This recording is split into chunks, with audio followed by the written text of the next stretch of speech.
Yushibu. L'histoire se déroule dans un monde fantastique où les terres du Nord sont gouvernées par le roi démon. Les personnes qualifiées lors de l'examen national pour être Yusha, qui veut dire héros, seront envoyées en mission pour combattre les démons. Nous suivons la vie du jeune Roll Chaser, le meilleur étudiant à l'école préparatoire pour devenir Yusha. Malheureusement, un héros arrive à battre le roi démon et les étudiants se retrouvent sans travail. Roll devient ainsi vendeur dans un magasin. Un jour, une fille pose sa candidature pour travailler à temps partiel dans la boutique et il s'agit de Fino Bloodstone, la fille du roi démon. L'anime vole pas très haut niveau scénario, mais ça reste quand même assez plaisant à voir. C'est un peu similaire à Atarakuma Osama, que vous devez je pense sûrement connaître. L'anime a pour genre action, comédie, ecchi, fantasy, romance, slice of life et pour thème apprentissage, démon, harem, magie.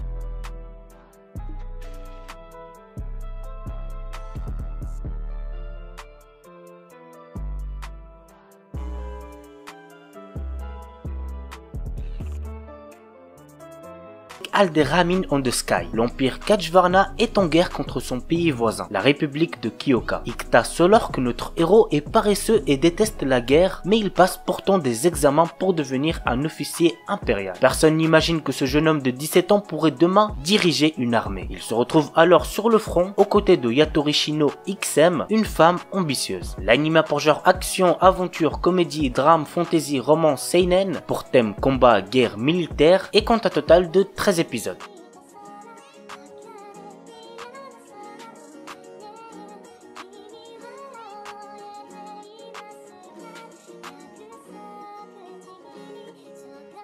Katanagatari. L'histoire se déroule pendant l'ère Edo, une ère pendant laquelle les sabres des samouraïs se heurtaient aux couteaux des ninjas. Shishika Yasuri est le dernier descendant de l'école Kyoto, une école de combattants un peu spéciale, car contrairement aux ninjas et aux samouraïs, cette école n'utilise pas d'armes pour se battre. Le maître du style Kyoto a été banni, lui et toute sa famille, sur une île déserte. Par conséquent, Yasuri, son fils, a grandi isolé du monde. Un jour, un général de l'armée du shogun, qui n'est autre qu'une jeune fille nommée Togame, se rend sur cette île pour lui demander de partir en quête de 12 épées légendaires dont la possession très convoitée permettrait à elle seule de régner sur le monde. Yasuri quitte alors son île et sa sœur pour partir avec Togame à la recherche des 12 épées. L'anime a pour genre action, drame, fantasy, romance, pour thème arts martiaux, ninja, samouraï, et il est déconseillé aux moins de 16 ans puisqu'il contient beaucoup de violence.